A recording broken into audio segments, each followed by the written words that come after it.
Support the Amigos podcast on Patreon or PayPal and receive cool perks and rad swag. Visit our page at everythingamiga.com/support.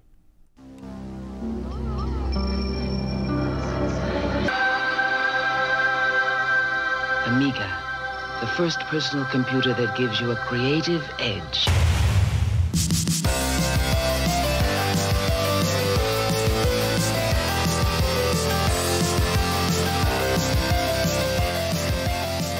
Hi, everybody. Welcome to Amigos. I'm John. And I'm Aaron. And today, Aaron, it's the 90s. Yeah, it is. It's not really the 90s anymore. Gummit. We're talking about Klax, of course. But, you know, how would you complete that sentence in the life of Aaron? You know, it's the 90s. It's the time for what? Work. I remember working on, it's funny. I never was a big fan of the 90s, Bo, to be honest with you. You didn't like the 80s much either. Well, you always talk smack about the 80s. I have turned the corner. You learn, because the things I did the 90s, I may never be able to do again. You know, so I do miss them. But when you think about the 90s, I mean, what were some of the highlights of the 90s for you? You know, I graduated high school in 89. Okay? Mm-hmm. Right at the cusp. That's right. And then I remember having a really nice summer of 89. And then starting college. And just nosediving my college career like few men can. I mean, I didn't just sort of like... I didn't take the airplane and skim the ground. I mean, I just drove it at full speed into the concrete. But I did rebound. I ended up getting a degree and started my career, you know, and it spent the majority of the 90s working at IBM. It was a great time. We worked all night. I had 3 or 4 day weeks, so it was a combination of working and just running amok for pretty much the entire rest of the decade. So I ended up having a pretty good time. So I guess that's what I remember it for. You know, working and having a good time and establishing myself. What about you? Well, you know, there's a bit of an age difference between us. And bring that up. You know, in 1989, I was 8 years old. So I started the 90s as a 9-year-old. Okay. Yeah. So if you think about the time period in your life, in anybody's life, from the time when they're 9 until when they're 18, which was basically the entire decade of the 90s, everything was new. You know, that's when for me, the big highlights were, getting real into video games. The 90s were the time when I really, really got committed into playing video games, which, you know, I don't know if that's something I should be too proud of, but, joining the band. That was when I first picked up an instrument, you know, in 6th grade. Joining the high school band was a huge thing for me because that was the first time I really had like a big group of friends. And that's when I met the Brent and all the same sort of the crew that we still hang with to this day. And of course, the 90s was when I started college. You know, I graduated in 1999. And entered into sort of my pseudo adult life. So the 90s, every year was like a decade. You know, when you're young, that's the way it is. Versus the 2000s. I mean, I could probably sum up the 2000s in 3 words. So it was a good time. I recall the 90s with a certain amount of fondness. A lot of nights at the skate arena. When was the last time you were physically at the skate arena? It would have been before the 90s. I can tell you that right now. You did not set foot in the skate arena in the 90s. No. I wasn't in town, if you'll recall. I mean, pretty much I went to Marshall and then I left. I spent a couple years at school, but I was out of here by 93. I was gone. Okay. So, well, I didn't know in the early 90s you were still sort of hanging around. One of those shady older cats. Well, no. You know what those? No, I didn't hang around the skate arena. There's always 1 or 2 older guys that are sort of out of place. They can skate backwards, and they feel like that's cool. Really cool. It is cool. You know, I can skate backwards, but not voluntarily.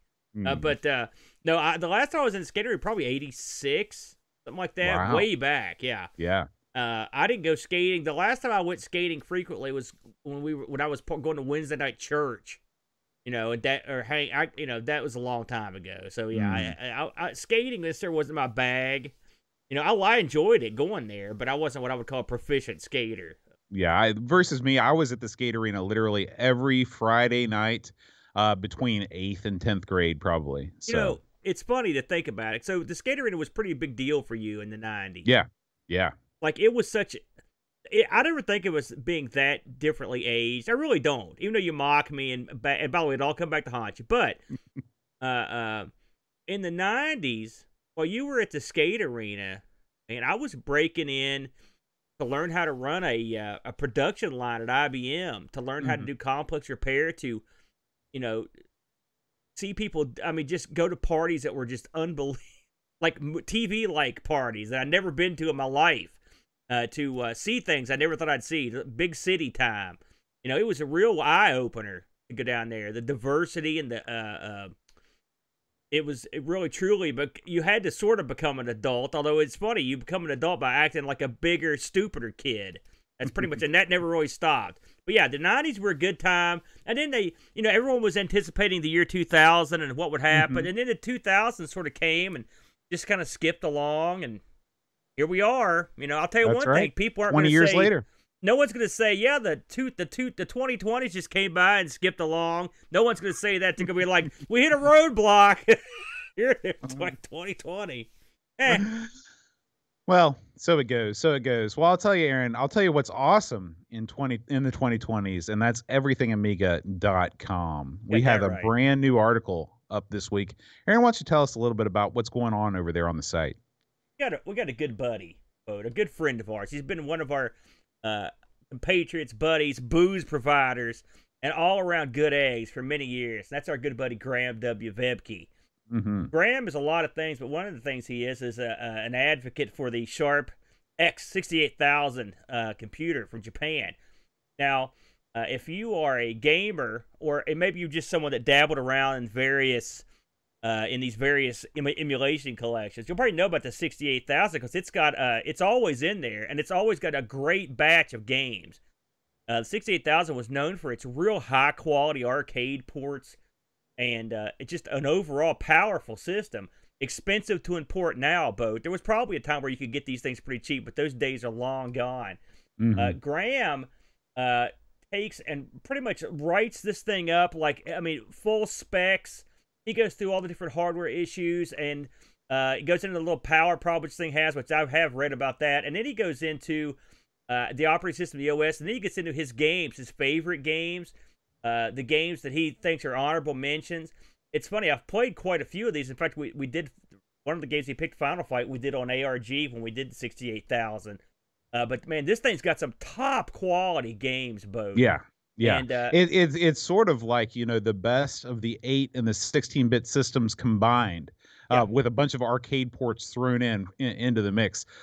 This is a system that, of course, never made an appearance here, but if it did, I can't help but think that it would have dominated just because of the at least in the gamer scene, just because of the variety and the scope of the game. So, this is a system that I'd love to have, but like you said, they are not cheap. This is an in-depth article, by the way. I mean, aside from all the technical aspects of it, he's even got a area with art from the box arts and whatnot. You can tell Graham is a big fan. This is an easy emulated system. I remember tooling around in the what effectively was the 68,000's DOS, and then it's effectively what it was, its Windows. And I can tell you that I have had much more trouble with other systems than this. This thing's not that tough to fiddle with. At the end of the day. So it's one worth checking out. If you have one of these packaged emulation outfits, the 68,000 is always in there. Go through there and try some games. I think you'll dig it. But yeah, this is a great article. Check it out over at everythingamiga.com. Good stuff. All right, and that's going to wrap things up on the site, but we always have some hot, good God hot action over on the YouTube channel. Well said, Boat. We do. We had a good week over on the channel. Let's start, I don't want to toot my own horn here, Boat, but we started ARG Presents, and I remember having those sessions where we started to figure out what in God's name we were going to do. We wanted to do something. We didn't know what it was, and we sort of combined a bunch of crazy ideas and came up with ARG. That was 150 episodes ago. I think Brent said he took over at about 130. He took over and did 134 episodes. I think that's what he told me this week. And so this was our 150th episode of ARG Presents. I'm pretty proud of that, I'll be honest with you, because this is a show that teetered on the edge of extinction more than a couple times. But the Brent came in. I enjoy working with this big, obnoxious jerk because he makes me look so much nicer. And so that's why I love. No, the Brent's a good guy, and he really does. One thing Brent adds to the mix is he knows a lot more about this stuff than I do most of the time, and so it helps me when it's stuff like we did the PlayStation this week, and it helps me to get a grip on the more modern stuff that I didn't have a real big hand in. But I want to congratulate the Brent. He's been there for 130 episodes, and you too, Boat, for helping me put this thing together. We've had a lot of fun, and hopefully we'll get 150 more out of this bad boy. Well, I tell you, I enjoy ARG every single week except for when you do the Xbox. Well, it's funny because that's one of our more popular episodes, Boat. So I'm sorry to say that. But, Carmageddon and all that. Armageddon, that wasn't on the Xbox. That was yeah. No, you're thinking. Oh, Destruction Derby. Destruction Derby is what I'm thinking of. Are you sure you heard that episode, Boat? I don't really listen to the show. I didn't think so. I knew it. Anyway, check us out. By the way, Brent played a really bizarre puzzle game that you reviewed on that. That was One Piece Mansion. Yeah, what a check that out if you like quirky puzzle games. It's I don't want to say it's an all-time classic, but it's definitely different. And I will say, Ghost in the Shell had a really nice engine on it if you want to try that one as well. So, moving down the line, Boat, why don't you give us the story on here? This is a double story on your getaway video. Yeah, so, every now and again, I like to just post some videos with no commentary, just so people can see some gameplay of an upcoming game that we're going to be covering. And here, before too long, we're going to be ramping up the 1200 XL podcast for yet another episode. And we're going to be covering Getaway by Mark Reed. Mark Reed is a local. At least for many years, he was a local. He lived in the Amigos Studios area in Charleston, West Virginia. And so I just I played a couple rounds of Getaway. This is nothing on what some of our Discord community members have done in terms of score. But it's a neat way to see the game. If you are an Atari computer fan, I highly recommend you check this out, and don't be sure not to miss our next episode of 1200 XL where we talk about it. Am I mistaken, or did you actually ask this guy for some high score tips? I didn't ask him for high score tips. I asked him what his high score was. Yeah, that's right. And he told me that he honestly doesn't remember. He said that he remembers that, he was always trying to get to the end stage of the game, but he never really paid attention to his score, which seems crazy to me. Yeah. But as a programmer, I guess that you're just trying to test to make sure that your game actually you can get to the end without it locking up. I bet that dude's tickled that the game's still getting played. I bet. He's very happy about it. We continue to exchange emails, and I will definitely send him the link to the new show and get his feedback on that. Very good, Boatster. So, look who's here. Oh. I know this guy. It's Jack Flack, everybody. I was here for this stream. I catch a lot of these streams because they're always entertaining. This was the Jack Flack Sprite Castle Star Wars Spectacular. And let me tell you something, Boat. I've heard that Flack he's sort of a Star Wars fan a little bit. Oh my God. You've got to see. He did a little photo of his room. Look at this thing. This is his house. This isn't like whose a store. House? This is Jack Flack's house, his old house. Look at this. I want you to see this rack he's got in here. Look at this. He does have a nice rack. I've always thought. That's his house. That's his house. He's got 400 million action figures. The amount of cash that must have been spent on this stuff. He also has pictures of him visiting some Star Wars exhibits. Like he went to the ranch, El Rancho, Obi-Wan or whatever. Look at all this stuff, Boat. Have you ever collected anything so obsessively as Jack Flack has? With no, Star Wars but stuff? For the sole reason I've never had that much spare cash. Yeah. If I did, you better believe I'd have some sort of esoteric collection of things on racks like you're walking into a store. I as a kid, I always dreamed about having a collection where you'd walk in and it would literally look like a store. And that's what Flack's done. Yeah, when you've got action figures 5 deep on pegs, still sealed, that's saying something right there. Keep in mind that this is from his old home. In his new home, I have no doubt that he will have the most magnificent collection of Star Wars stuff, neatly oriented in the most beautiful way imaginable. So this is Yes. By the way, these little figures right here, I had some of these. They're not Star I don't Wars. even know what those are. Are those? Just little, like, is that muscle? They're little like faux Star Wars like plastic figurines. They sort of Star Wars ripoffs. I had some of these, and I didn't even notice it until I'd forgotten about them until he started showing them off.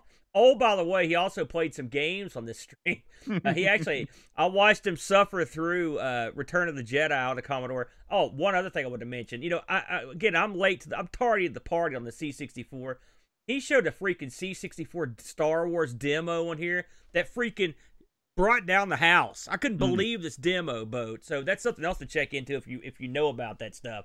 Very good. Always enjoy the Flack. And if you want to check out Flack live, feel free to follow him over on the Twitch, twitch.tv/Rob O'Hara.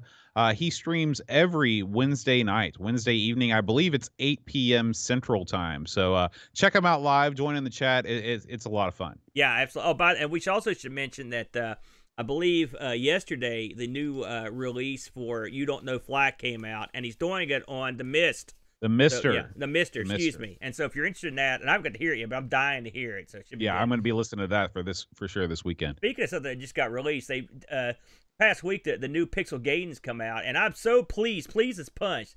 See our boy Sanction.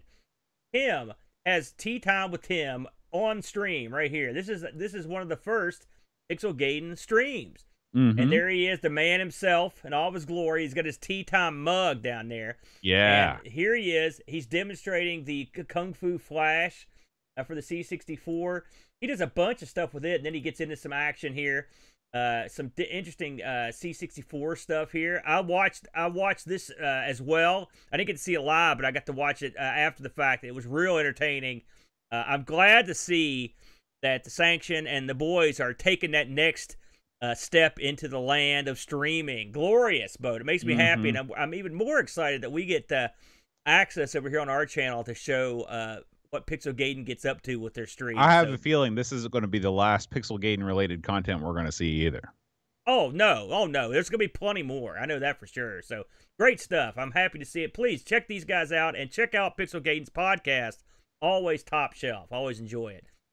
All right, moving down the line, Boatster. Look at this. I think this is a Herm firm right here, if you know what I'm saying. Oh, it's yeah. Derby Day for the ZX Spectrum, as played by our good buddy Hermsky. Another hit coming out of You Herm. know what they call Derby in England? What do they call it? Derby. Oh, yeah, I knew that. Isn't it more like Derby? It's sort of no, like it's more like, well, there's a town, and here's actually this is always sort of been a mystery to me because there's a place in England called Derby. Yeah, but I don't know if they actually call like a horse race a derby, or if it's like a hurricane thing where the storm is a hurricane, and if you live in a redneck town, it's hurricane. Yeah, I don't know, man. Hey, Yeah. have we played this Derby Day? This seems awful familiar to me. We played. I think we played another horse racing game. We played the one that's on based Spectrum. on the actual place that it was held. Right? Yeah, right. Because that had a top-down perspective, if you'll remember. This is Derby Day. I like the fact that he says like his family gets gathered around and play. Yeah, I love that. I just love the fact. I love the idea that a bunch of people are betting on these fake It's great. horses. I just think it's awesome. Okay, Pixels of Dawn. He says it's all Derby. There you go. It's all Derby. Thank you, Pix, for saving the day. Grand National. Thank you, Hermsky. Hermsky in the chat. Good job, Hermsky. And Flax in here. Good job, Flack. So if you want to watch some wacky horse racing action on the old ZX, I urge you to check out Hermsky. Hermsky's been cranking it out here recently, the good stuff. Yeah, man, and he's got some stuff lined up that's going to blow you away. We're happy to have him on the channel as well. It's like an all-star cast boat, and then we kind of shuffle in. Yeah, we're Sorry, sort guys. of it. We'll try to pick it up. Lastly here, oh man, here's another one. Good Lord, it's our good buddy Frodo. Now, I didn't get to see this one, but I've caught some of his other streams on the ColecoVision. And here he goes. The Coleco's new to Frodo, and so he's discovering the wealth and girth of awesome titles on the ColecoVision, and you get to watch him discover them, and that's what makes it great. This is like the third or fourth round he's played with the ColecoVision. He's going through all of them. And I know for a fact that on this particular stream, he plays Jungle Hunt. He plays Mr. Do. He also played Mr. Do's Castle.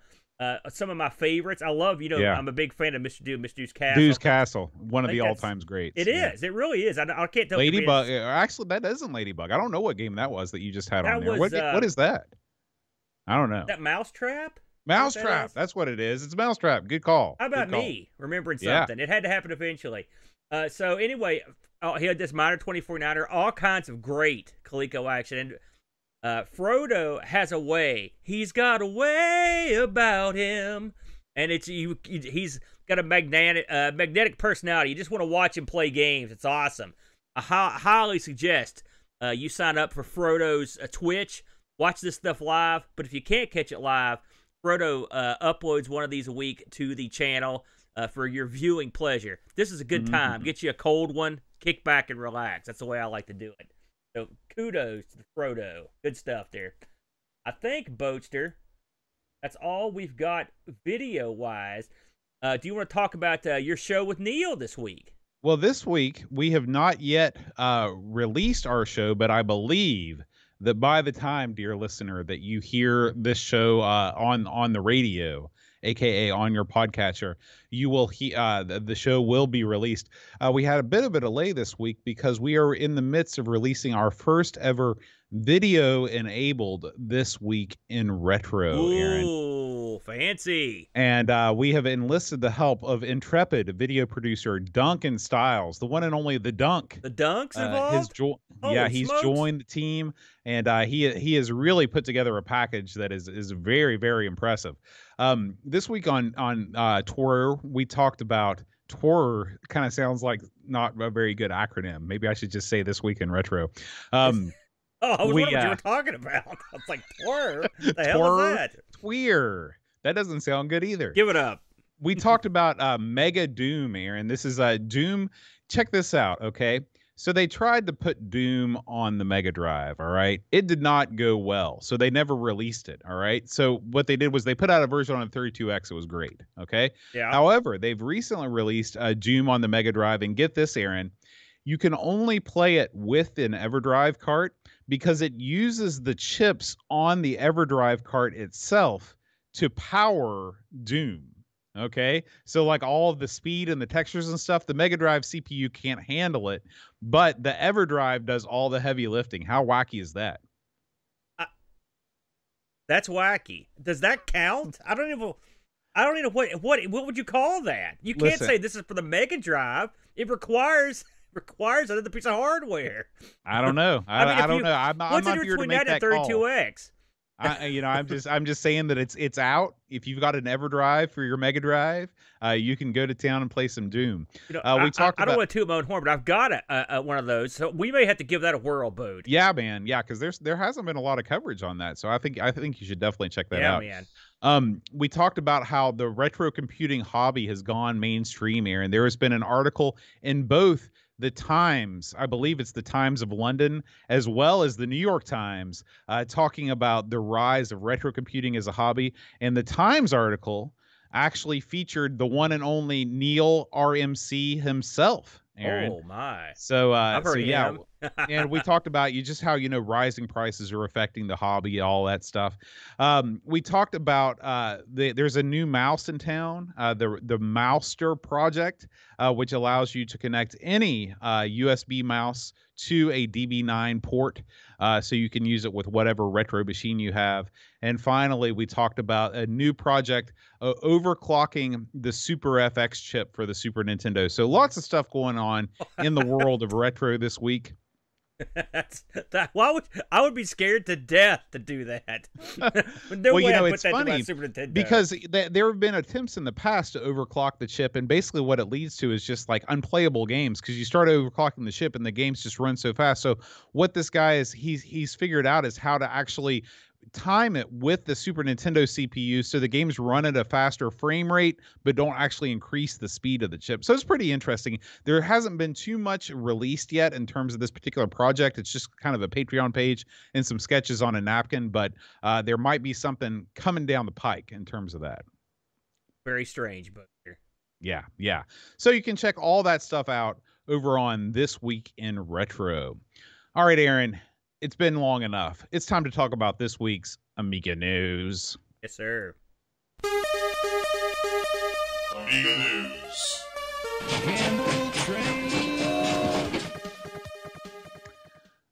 All right, Aaron, straight out of the docket, we've got news from our own community member Level Lord. You know, Level Lord received, he's here in the great United States. Level Lord originally hailing from Serbia. He's made the move to the United States Really? now. Serbia? I didn't know that. That's awesome. Yeah, absolutely. And so he now lives in the Midwest, and he received an Amiga 4000. I believe that he traveled many a mile to pick this thing up. When he got it, it was in rough shape. And he searched far and wide for somebody to recap this thing and clean it up. And he finally found this guy in Holland. There's this guy, his name, you can find him over at tsb.space. And he actually has a blog post where he went through and recapped and cleaned this board up and sent it back to Level Lord. And Level Lord received it, and apparently all is well. So I know that it can be an issue finding quality people to recap, especially, you know, these bigger, you know, big box Amiga boards. This guy apparently knows what he's doing. He's in Holland. You can ship your stuff to him. Get in touch with him over at tsb.space, and he can set you up. You know, I want to take a minute to talk about this because I'm looking at these screenshots, and this is the first time I've seen this page. Level Lord posted them in Discord, so I'd heard about this project. As someone who did a ton of circuit board repair, right?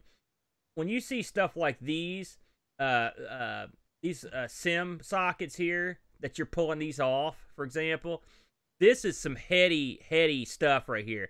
Back in the day, we'd use something called a solder pot to get those off because it liquefies all the solder under them at once. So otherwise, you're sitting there with a solder sucker pulling those out with a big, thick ground plane. Nightmare fuel. Just you could screw the board up just trying to fix it by pulling that kind of crap off, right? Then you're looking at stuff like this. I saw one of these here. There's a lifted pad on a chip right here. That no fun because you're laying down fresh land. Like all these, see all these via holes right here? Anything that's not connected, you have to replace those holes. That ain't no fun either, brother. I can tell you that right now. So I don't know what this guy got. I don't know what this guy in Holland got paid, but I mean the amount of intensive, creepy, scary labor that would be involved in fixing something like this, I wouldn't even put a price on it. There's no way I would have touched it. So good for him.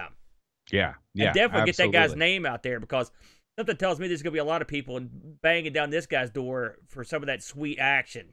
Yeah, and hopefully we'll hear more from Level Lord about the 4000 because I know that he's been itching to get into it. And congratulations to the Double L. Good for him, man. I'm glad to see you got that sucker up and running. Yeah, man. Our next story, Aaron, comes to us from the humble abode of Athlone. Actually, that's a lie. Amiga Ireland was not in Athlone this year. It was a virtual event. It was a virtual event. Apparently, it was great. I don't know. I was watching CoCo Talk. But Amiga Ireland, I'm just kidding. Amiga Ireland was a fantastic event this year. I saw some screenshots of it.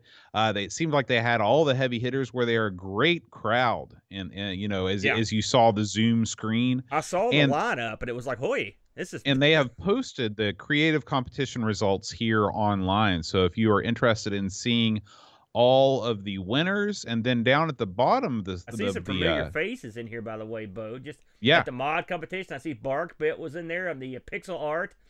Our Doug was in there. Doug getting it done. So well, I'm gonna come out right now and say Barkbit got screwed because he does not. I have not heard these other mods. I guarantee you that Barkbit did not deserve to get last place. We need to stop the steal and get Barkbit where he should be, right up at number one. Listen, Barkbit, I'm sorry, man. For God's sakes, I don't know what the mod. So this is the mods like. Of course, stupid me, I was thinking modifying your Amiga, but now that I realize it's music. So, yeah, listen. What do I have to say? I use Barkbit's music on ARG. Yeah. He's the Mac Daddy of awesomeness. He's the man. Yeah, he's great. So, yeah. And of course, we want to congratulate Amiga Love for winning the pixel art competition. We got Doug in there, fourth place, a solid entry there. And in the 3D scene competition, our own, the Amiga Show's creator, Anthony Jarvis, with a submission called Tron Recognizer. He has won the 3D scene competition results. So solid efforts from everybody. You can download all of the mods and all of the art from the link in the show notes, amigausers.ie. Of course, it's also the home of the Amiga Ireland podcast as well. A very good show. We love Amiga Ireland. Obviously, you've been over there the last couple of years, and they did the best they could given the situation. So kudos to them. Kudos to all the guys that entered these competitions and won or placed. And good stuff. Good stuff. The Amiga Ireland guys have always been super nice to us, and we appreciate them. Yeah, man. Yeah. All right. Our final entry of the day. Speaking of Anthony Jarvis. Yes. He has released the 3rd episode of the Amiga Show. This has quickly become my favorite Amiga-related broadcast, Aaron. Yes, yes. I love everything about this. Like we were talking about this before the show.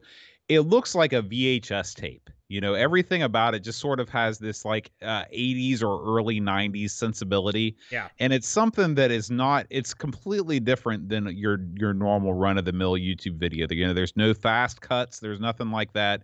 It's something that is entirely produced on an Amiga, and it's always worth your time. You know, these things always run about 30 minutes. What I like to do is pour myself a cold one, settle in, lean back in the recliner, and just watch these things beginning to end. You know, we're very fortunate, Bode, because we certainly couldn't say that when we kicked this, you know, when we started doing this show back in the day, because we just got lucky that no one else was around. We just sort of staggered in. But now there are some great shows about the Amiga. And we had Amiga Rama, which was great. I was sad to see that go as a podcast. Of course, we have Doug over 10 Mark doing his fine show, and then this show comes into play. And one thing I like about, like for example, Doug's show or this show or our show, I mean, they're totally different, right? And they're about the same machine, same machine. That's what makes it great. You know, we focus on games. This I don't know what I mean, and both Doug and this show, they both focus on games, but it's a different way. And this show came out of nowhere for me. I mean, just came out of nowhere, and the polish on it is off the charts. And you're right. This is sort of a sit back, relax, and just enjoy it. It creates an atmosphere that makes you feel like it's the mid-'80s, and you're almost watching something that's modern at the time. You know, it's almost like you put a videotape in and watch this thing unfurl in front of you. It's a glorious thing, Bode. I enjoy this show immensely. And this week, just to go over some of the stuff he had, like I mentioned to you off air, he talked about this gizmo that you hook to your Amiga and lets you hook a modern printer up to your Amiga, and it shows him printing out some stuff on the Amiga, which is cool. He goes into some magazine stuff, which he always does. He also goes into his adventures typing a BASIC program, and a couple didn't know about this extra version of BASIC that was around. Some beautiful artwork, which he always has on display. Some classic sort of like year one games that he found that are very interesting. He goes into those. All of it, all around, a great atmosphere and a great show. And I strongly suggest that you check this out. Really, there's not an Amiga show where I'm going to be like, oh, that's crap. They're great. So we're very fortunate as a community to have so many good shows coming out. So thumbs up, my friend. Yeah, absolutely. Absolutely. All right, Aaron. Now, before we get into this week's game of the week, we got a couple things in the mail. Yeah, that I want to share with our listeners. The first one comes, it's sort of a tradition. We've been doing this show since 2015, and every year without fail, we always get a holiday postcard from O'Brien's Retro and Vintage. Jonas is a really, really great guy. He runs a retro shop over there in Norway, where we have quite a few buddies over there. O'Brien's.no, I believe, is the name of his retro online shop. He's been with us and since so Jump Street. he always finds the best Christmas cards to send us, and this one arrived, of course, late due to the troubles, as it were. But I wanted to thank Jonas for another year of just awesome time. So thank you, Jonas. Yes. And then Aaron, in more Amiga related news, I received a package straight from Arizona. This, of course, came from David over there in Arizona. This is, Aaron, the machine that is going to change my life. As you see behind me, I have the Amiga 1000 set up. It appears to be running, but of course it's not. It is there's a Raspberry Pi hooked up to the monitor that's running actually ZX Spectrum games. I don't know what I was thinking there. But anyway, this is the GoTech device that is going to be powering the 1000 from here on out, okay? So this is a two-piece gimmick.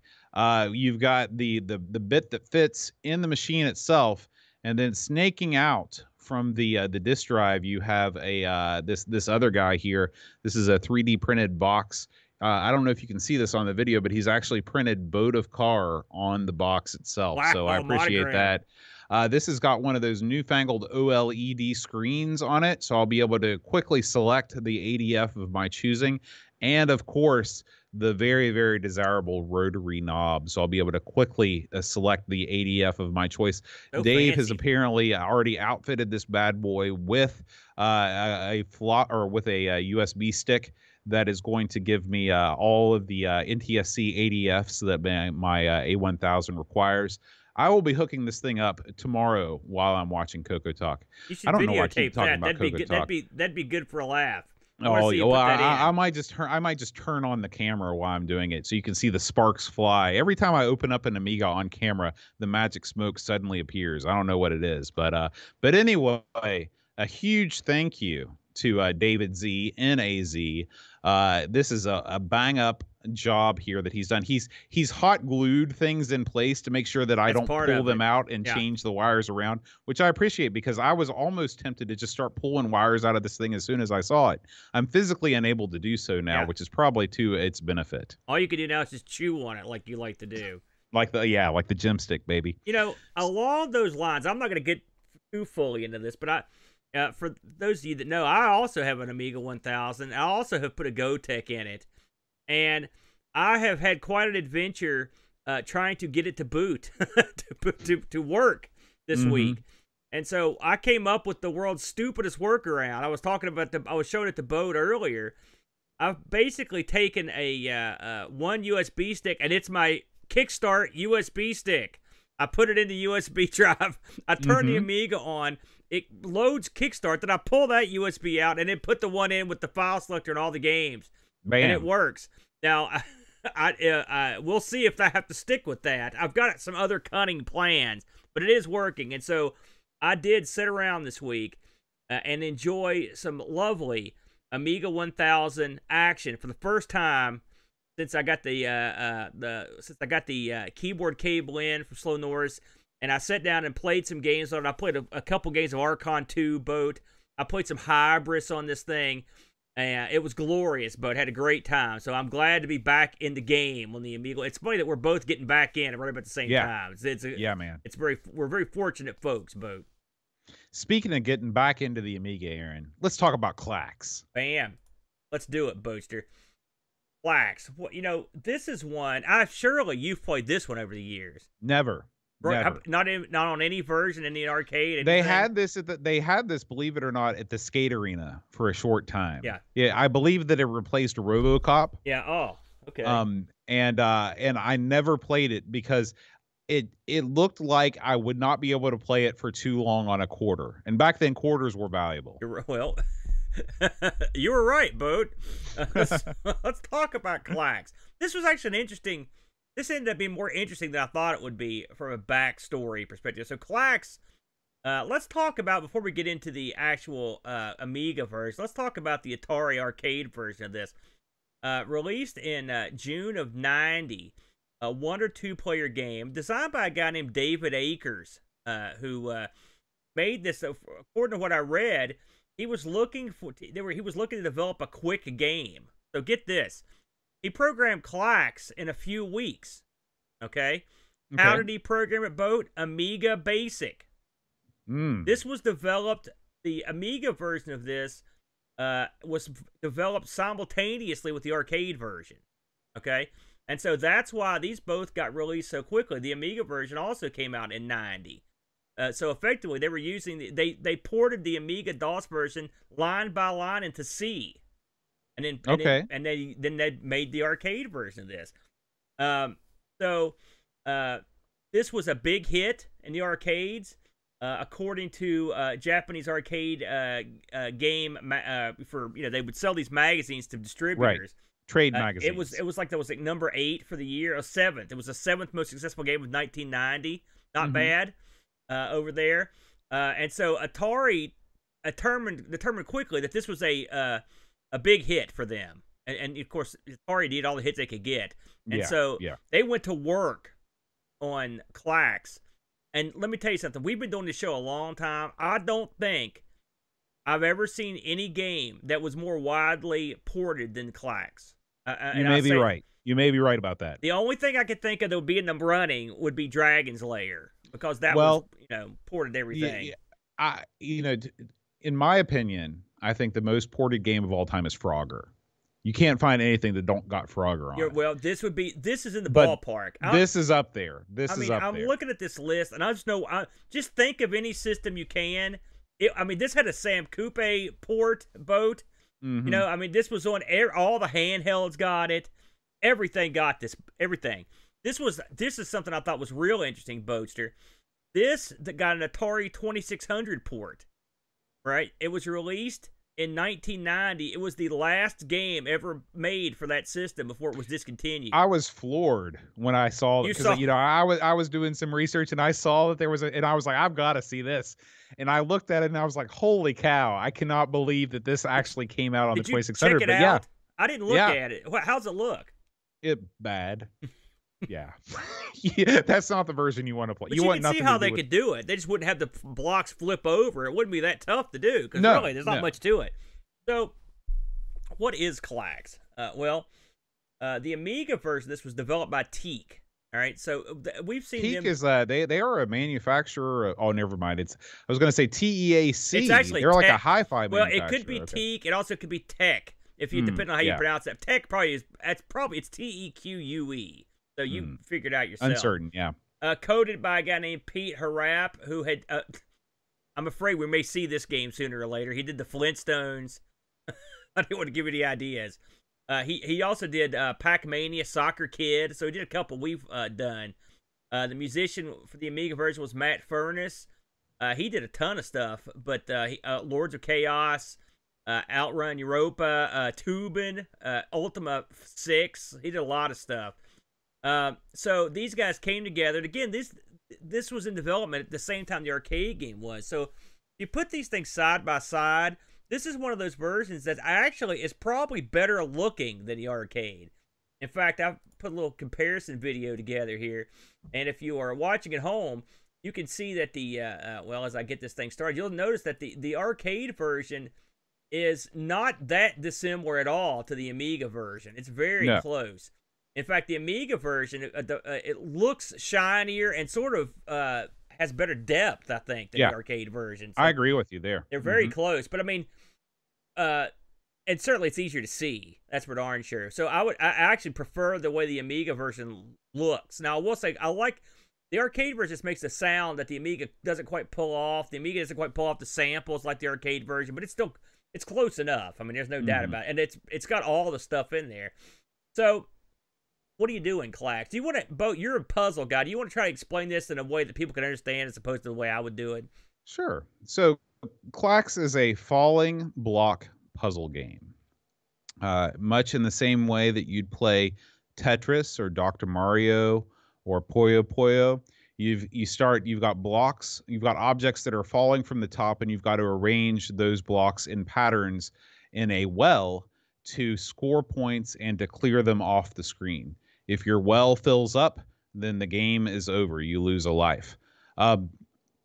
There are different colored blocks in Klax, and your job as the player is to arrange those blocks in certain patterns. So in some stages, your goal is to arrange to just get 3 in a row. If you get 3 in a row, that's what's called a Klax, and then you move on.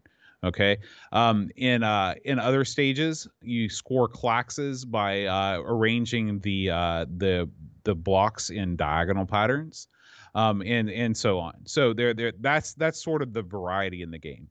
I believe that there are 5 different colors of blocks at first. Now there's actually at first there are 6. But Okay. then eventually they actually add more colors. So there are 6 at the beginning. Yeah. Okay.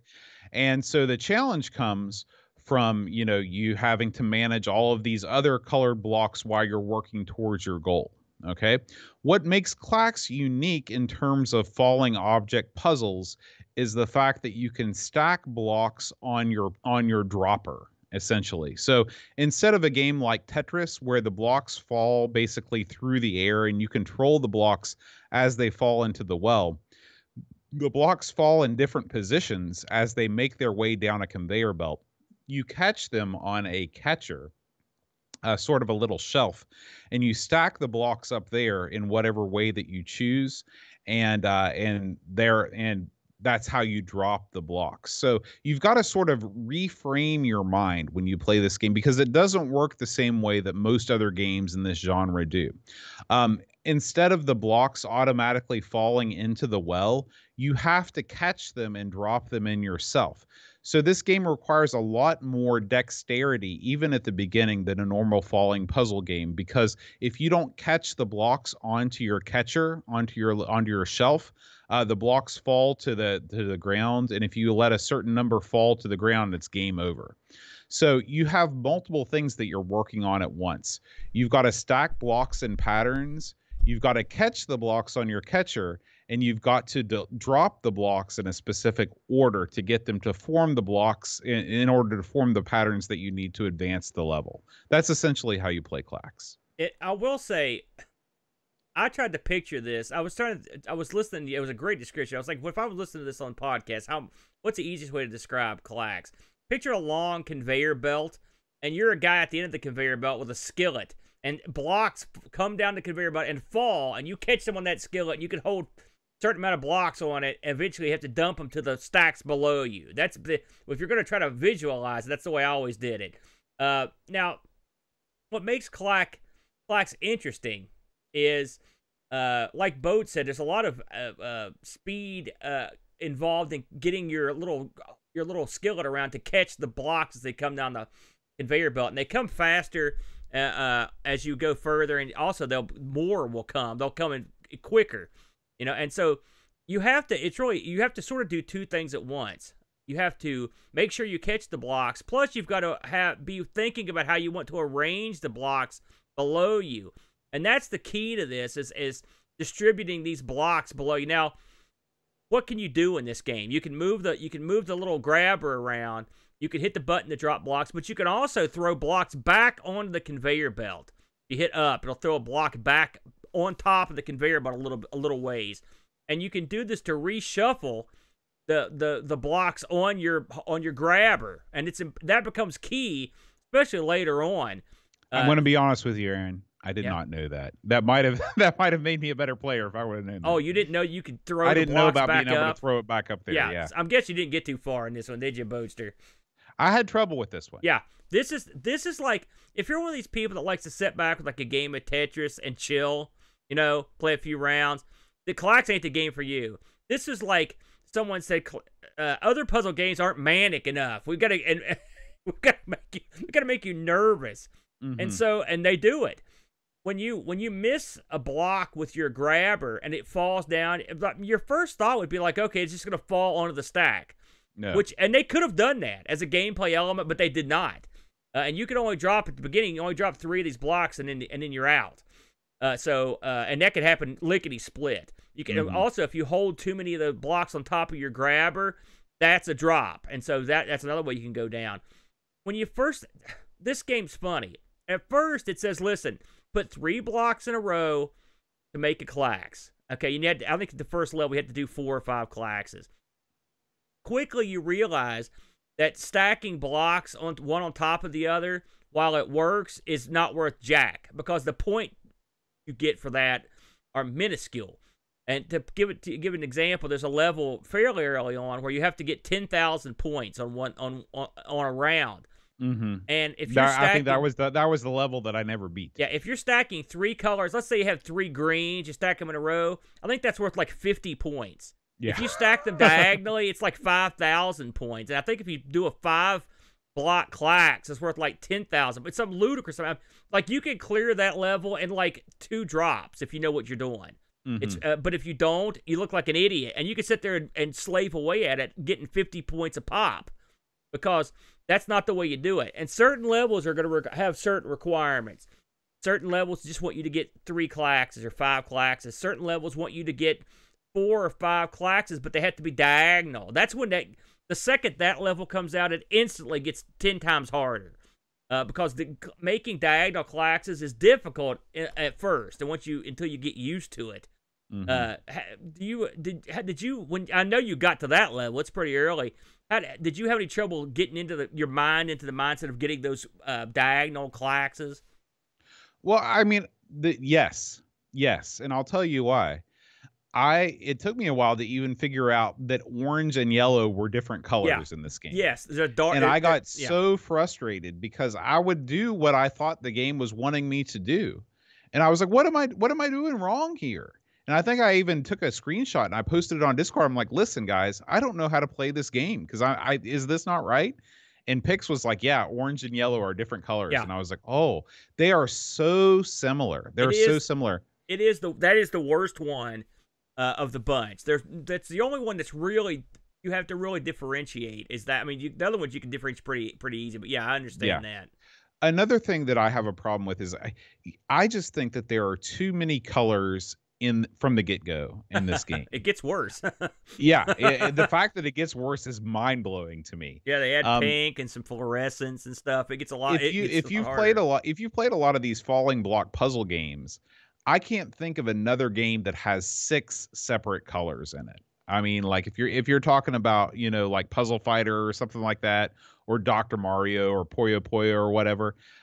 It just, maybe I'm wrong. I could be wrong, but it seemed like there was one too many. There were one too many colors in this thing. And even from the get-go, like you said, it was not a pleasurable experience for me to play this game. It was too manic. And part of it was there were too many colors. And another thing is that I am one of these players that takes a tremendous amount of pleasure in letting like whenever I'm playing Tetris, if you make a couple mistakes in Tetris, you can dig yourself out of it. And then you feel like a stud. Because, if you're almost dead, you dig yourself out. In this game, there's no digging yourself out of it. Like, it's very, very difficult because your well, I believe, is only six deep. You can throw 6 blocks down, and then it's to the top. Versus in Tetris, it's like 40. There are 40 blocks or something like that you can fill up. So that's the other major problem that I had with this game. It's funny. I used to go to the Kentucky Arcade at Lexington on campus at UK back in the mid 90s, and they had this game, so that's where I first saw it, and of course I saw it come out on every system on Earth. I have never played this game until this week. I knew of it. It was everywhere, and it was also part of compilation, but I never played it, and I wasn't licking my chops to play it because I didn't understand how you played it, and much like yourself, it took me a good while to wrap my head around the concepts that this game presents, because this is an unusual puzzle game with the added urgency element. The fact of the matter is, you have to learn, you have to train your mind to understand how you want those blocks to line out. And I went and watched some real world-class players play this, and which I'm not even close. And if you watch them play it, it just makes you nervous because they have their Klax field, the bottom of it, almost completely full all the time. But they've built it in a certain way. That's how you get the big points. And they will throw they throw those blocks back up onto the conveyor belt all the time to try to get the shuffle they need. And you have to know what you're looking for. It's tricky. And I can only tell you that I want to say I got 8 levels in, something like that, at my best. But it can be difficult. Diagonals. One of the problems is knowing when you've got one, because it's not the game's fault, but it can be tricky to look at those blocks and see how they're stacked. You wouldn't think that it would be tricky to see, but I understand completely what you're talking about. Yeah. It's the weird isometric way that the blocks are presented, and you can't blame the blocks. It's just you have to your mind, because it's structured, it's all out there, but you have to train your mind to comprehend things the way the game wants. Right. And to get yourself in tune with it. It's funny, Klax, I had sort of a manic minor moment with this thing. It's where I hated it. I hated it. I hated it. I couldn't get anywhere on it. And then I had an epiphany at some point, and I'm not saying I suddenly became great, but I got better because I understood a little more as to what the structure of the game was. I'm telling you, some of those levels was just killing me because I was just Mickey Mouse and the Klaxes, 3 Klax, 3 Klax. You can match up a Klax, 3 colors up or down, left or right, or diagonally, and you can go up to 5. And so you get big bonuses, point bonuses when you double up on your Klaxes. Let's say you get 5 across and 3 up and down. That's a big bonus you're getting there. And so you could really play the point game. I watched a guy who talked about his technique for he was getting millions. I think he was getting like 9 million points by the 4th level. And it was all strategically building these Klaxes. And here's the thing. You know, this is much like every puzzle game. If you play something long enough like this, you're going to get good at it, and you're going to be a star compared to all your friends that didn't put the time in. But this game didn't give me any reason to want to achieve that because it made me feel nervous the whole time I played it. And that's not the kind of feeling that I want when I play a puzzle game. I think this is a puzzle game for a different crowd. I really do. And I think this is a puzzle game for people that wouldn't normally give a crap about puzzle games. I think that's what they went for here. And I think to a certain degree they pull it off. Now, you know me, but I get nervous playing chess and stuff. I'm like you. I'm kind of a laid-back guy. I don't like to be freaking out. And when you're whipping that catcher back and forth across that the conveyor belt, I mean, that gets real iffy real quick, you know. And then you start to get really nervous. Then also, when you get stuck with blocks, they're not the blocks you need. You just sort of dump them down, and it doesn't take too long before everything below you is garbage, and you don't see a way out. I mean, to me, if they would have done one of 3 things, I would have enjoyed this game a lot more. If they would have decreased the number of colors, or if they would have made the catcher optional, like if the blocks would have just fallen into the well on their own and you wouldn't have to catch them, or if they would have made the well a little bit deeper, it'd given you more room to play. Yeah. If they would have done either of those 3 things, I feel like I would have liked this game a lot more. But that would have fundamentally changed the way this game feels. Oh, absolutely. It would have been a different game. No question about it. Like I said, the popularity of this game... well, here's the thing. You say this game is popular. Yeah. It certainly got a lot of releases, but it came out at the heyday of the console and computer craze. I would wager that there were 5 times as many consoles and different computers, like if you look at different formats, in 1990 than there are today. Like if you think about it, think about the Lynx was still a thing. You had the Game Boy.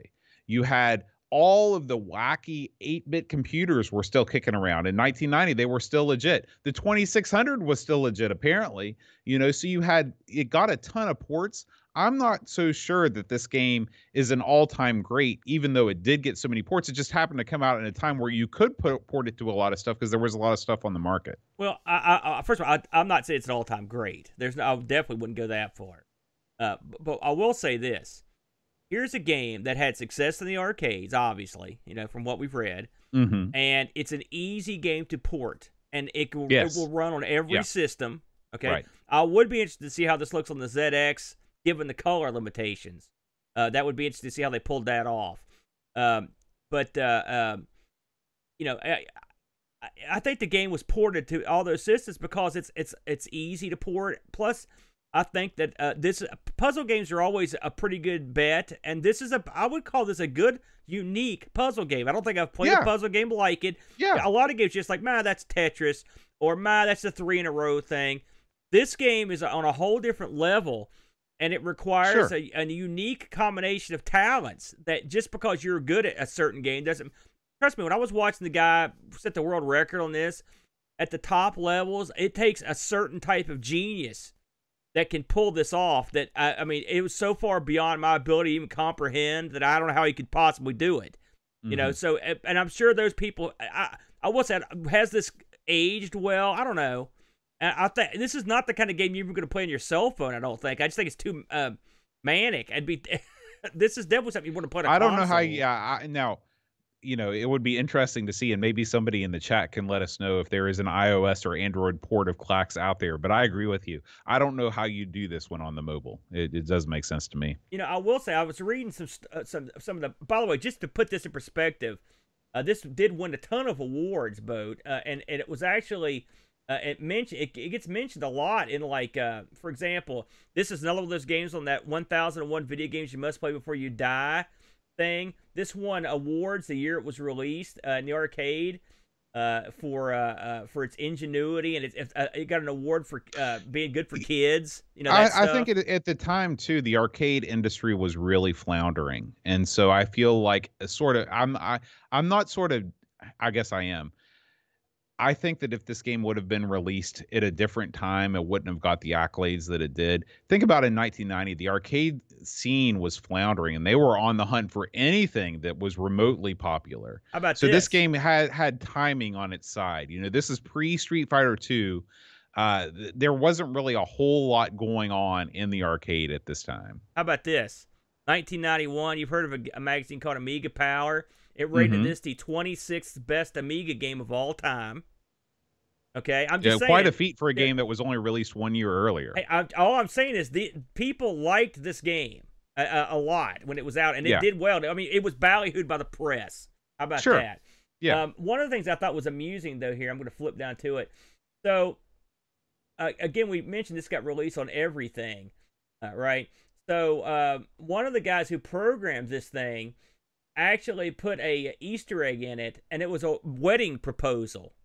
And and his wife found it. It took her, like she said, it took 3 years to find this wedding proposal. It was like an Easter egg in the game, which I thought that was kind of cool, kind of a neat thing.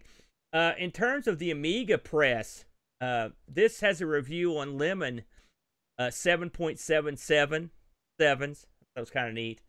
Amiga Action gave it an 82. Amiga Format gave it an 88. Amiga Joker, they dug it, my friend. 94%. It's one of the highest Amiga Joker scores we've ever seen. That's Amiga true. Power, 5 out of 5. It's a stellar port, an absolutely stellar port. Technically, it's not even a port. It was developed at the same time. Right. Your Amiga gave it a 95, and I like Lemon's added this little extra part here. Average magazine rating for this 87%. So I think that's kind of neat. Did we get any Discord action on this, by the way? Yeah, before we do, Pixels at Dawn, he says there's a spiritual successor from the creator of Klax called Starburst. So if you are a fan of Klax and you want to check out, what the creator did next, you can check that out. Never heard of that. Apparently there are conflicting reports about its Android availability, but there is no iOS port of Klax that people in the chat could find. We did get some Discord reviews on this one, Aaron. Let's see. We'll fire things off with Pixels at Dawn. He says, my experience with Match 3. Oh, no, that's Vegetable. Sorry. He says, Klax is an item matching game in the tradition of Tetris and Puyo Puyo. This is sufficiently different to be unique, however, with the forward view of tiles approaching, the catching mechanic, and the opportunity to stack up tiles before deploying them. The problem I have with this is that it starts hard and just gets harder. I got the same feeling playing this that I did from those frantic last seconds of a failed game of Tetris. But this is all the time. After a few games in a session, I had to put it down exhausted. Graphically, it's good enough for 1990, but the dithering makes it kind of ugly, and the yellow and orange tiles are almost identical. The sound effects are fun and arguably an improvement on the arcade. I wish this had a better difficulty curve, but as it is, this is a no from me. 5 out of 10. Level Lord writes, super simple game where I am matching colors, and with each level the amount of colored blocks I need to match is increasing. There's no music during the intro nor during the gameplay. Actually, there's no music at all. The sound is limited to the super annoying sound effects, and the graphics are primitive, something that we could see on the Nintendo platform of the era. Since the game is made by Atari Games, I'm assuming this is a straight port from the ST, hence the audio graphics quality. Sorry, Level Lord, you're wrong. The arcade version looks worse. Playability is not here as well. I was bored in the first minute of the game and then annoyed by the irritating sound effects.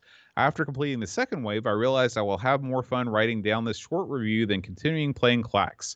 Score for me is 3 out of 10, 1 for the programming effort, 1 for the actual explanation of how the game is played during the intro, and 1 for the Amiga support. At least there's the great Crack Crow music by Prodigy. You know, Aaron, we didn't talk about that, but one of the things that is sort of endearing to me about most puzzle games is the fact that they have pretty good music. Yeah. If you think about the classic themes of Tetris, the classic themes of Dr. Mario, Yeah. this Yeah. game has none of that, and it suffers for it. It really does. You know, it's funny you should mention that, because when I loaded this up to play it and I heard no music, I thought to myself, maybe what's going on here? Maybe I got a version and the music's gone or whatever. So I loaded up the arcade. I played this in the arcade probably about half as much as I played the Amiga version. It has no music. I mean, so depending on how you look at it, could they have added music? Yes. Did they? No. And they probably should have. But I will say it's an honest port from the arcade, because it had no music at all.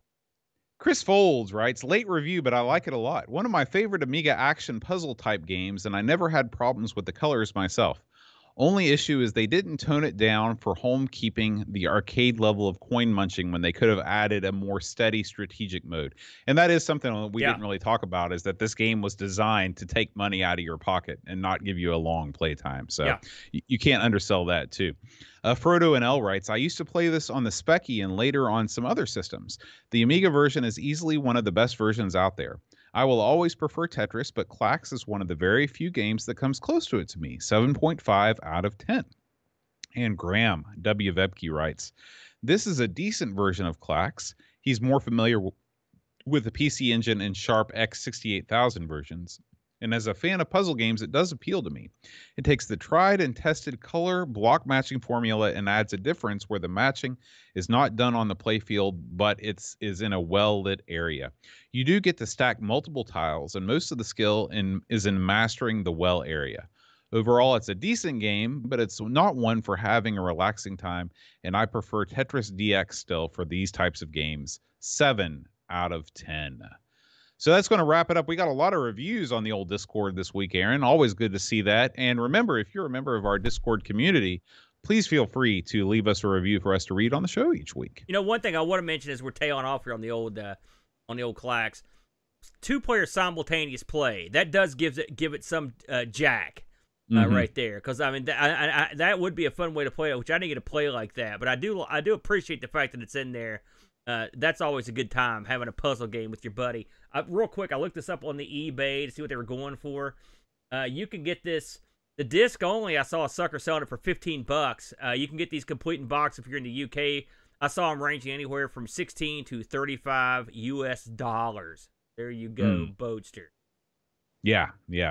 All right, Aaron, well, as we close things out, it's time that we take a quick look over at our Discord community. We still have the Parasol Stars High Score Challenge going on. That's going to run for a couple more weeks. We've recently started a new High Score Challenge for the ZX Spectrum, Aaron.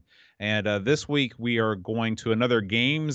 It's Daley Thompson's Decathlon, Aaron. Yes. So if you want to get in a score for Daley Thompson's Decathlon, feel free to. We did have a winner of the previous game, which was More T. Vicker. We want to congratulate Z9K9 for absolutely destroying the competition with a score almost 4 times as much as the second place. Z9K9, a man among men when it comes to the high scores. I can't remember. Were we good at the decathlon game, or did we suck? We were okay, weren't we? I think we were okay.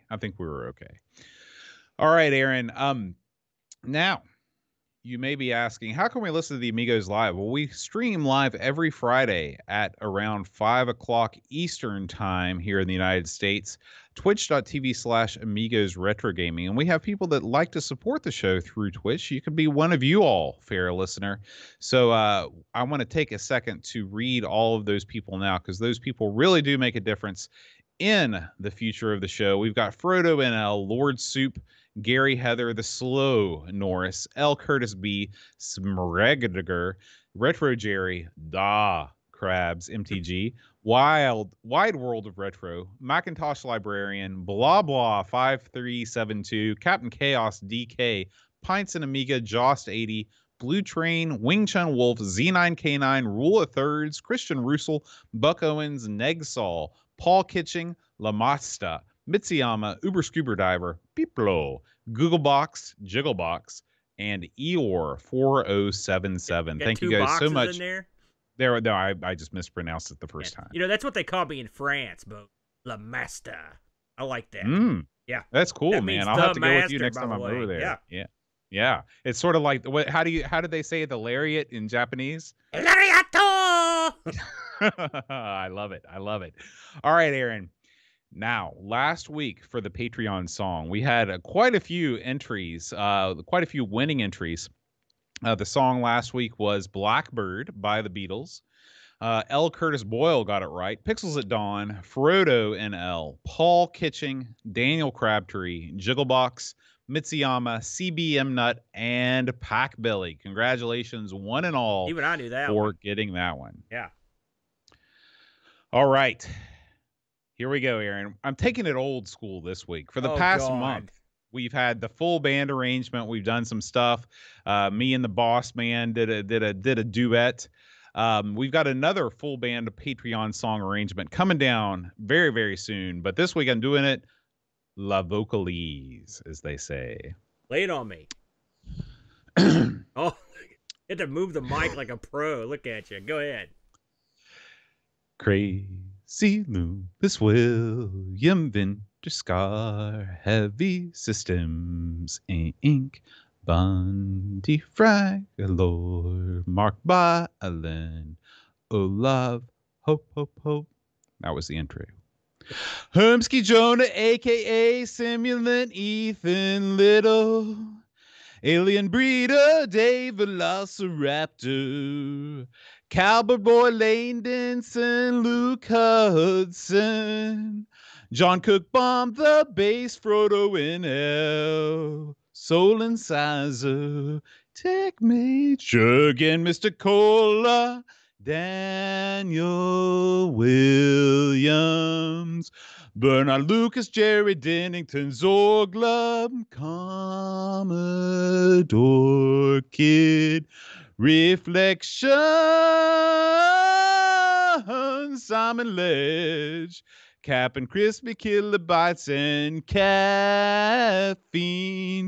Gary Heather, Free Lunch Kate Fox, David Pickford, Cameron Armstrong, Andy Jones, Lobsterminator, 10-minute Amiga, Retrocast, Bernard Quinn, RMC, Tim Drew, Simon Rose, Joseph Harrison, Coletta, Rob O'Hara, Matthew Larimore, Andy Craig, Sean Zobachbid, Roland Burke, Andrew Monks, Joe the Zombie, Leaf Kelland, Alan Kebab, Checote Level Lord, John Marshall,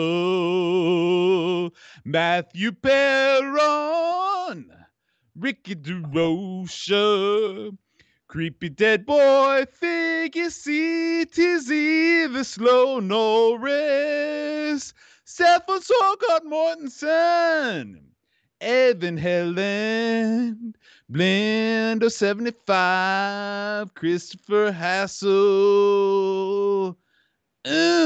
Ravi Abbott, Chris Foles, or Jeru, Graham Vipke, Adam Battersby, O'Brien's Retro Vintage, Gary Hucker, Paul Harrington, Duncan Stiles, Taves from the Crib, Josh Nan, Adam Bradley, Jonas Rulo, THT, Eric Nelson, Kim, Tommy Humberstadt, Daniel Bingston, Brutal Barracuda, Darren Coles, Jason Wones,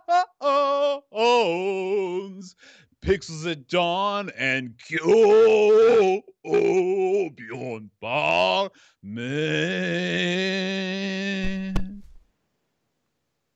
You're going to try to tell me that was a song?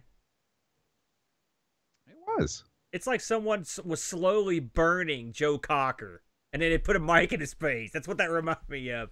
That wasn't range. That was a cry for help, is what that was. That was pain. Horrible, dreadful. There's no way anyone's getting that. If that's a song, I will be darned. There's no chance that's a song. You made that entire thing up. Well, we will wait and see. We will wait and see. Who is it I'm that always surprised. Who is it that always gets these? Pac Billy. Pac Pac let me Billy tell you is the something, undisputed champion of the Patreon song. If he's the Jack of Pac, if he can get it done, I will be stunned on this one. All right, Aaron. Well, of course, before we go, we would be remiss to not thank our illustrious chat participants who have joined us live. You should apologize for the chat participants after that. No way, man. No way. That, I feel, was my finest hour. Of course, we couldn't leave without saying hi to our moderators. They wield the band hammer with aplomb. What the hell's that mean? Al Borland. What are you talking Duncan Styles and Pixels at Dawn. Thank you guys so much. Happening to you?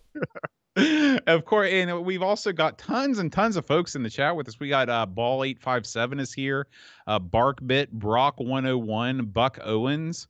We got Carbot, Christian Russell. We've got Eeyore 4077, Electrical Longboard, Frodo NL, Great Owl G, Gunner Warhorse, Ham01, Hermsky, Jason Warnes, Johnny Renegade, Kasserin is with us, L. Curtis Boyle, Mitsuyama, Allrom, Olaf Hope, Picard 2010, R Typer, Razorg, Richard Train, Rob, Flack, O'Hara, Silly Gnome, Sinlao, Super Cruiser 5000, Super Tech Boy, Toms, Tim 9157, and Vigoro Pros, and Z9K9. Thank you guys so much for being with us this evening. We really appreciate it. Yes, and thank you for enduring. All right. So next week, Aaron, get ready because it's our very first episode of the new edutainment category on Amigos. You've also inflated Brent's ego by calling it that. What are we looking at? We're going to be looking at the one and only Mavis Beacon teaches typing. Come again? Wait a minute, back up. What are we doing? You've never been down with the MB? We're doing Mavis Beacon's typing tutor? Mavis Beacon teaches typing. There's a game in there. Suggested to somebody? Yep. There's a game in there, and we're going to find it. Graham Bebke suggested this to the Amigos Game Selection Committee. You can take it up with him, Aaron. And, of course, we want to thank the one and only Chris Foltz for suggesting Klax to the AGSC. And, of course, we thank the AGSC for selecting this game for us. I'm excited about this next week, Aaron. I'm excited about the brave new world of edutainment. I will say, since Klax was too fast and tough for you, maybe we could relax by just watching you hit a couple keys to the keyboard and seeing the letter appear. That's your game right there. That's my game right there. I love it. All right, guys. We will see you next week for Mavis Beacon. Until then, adios.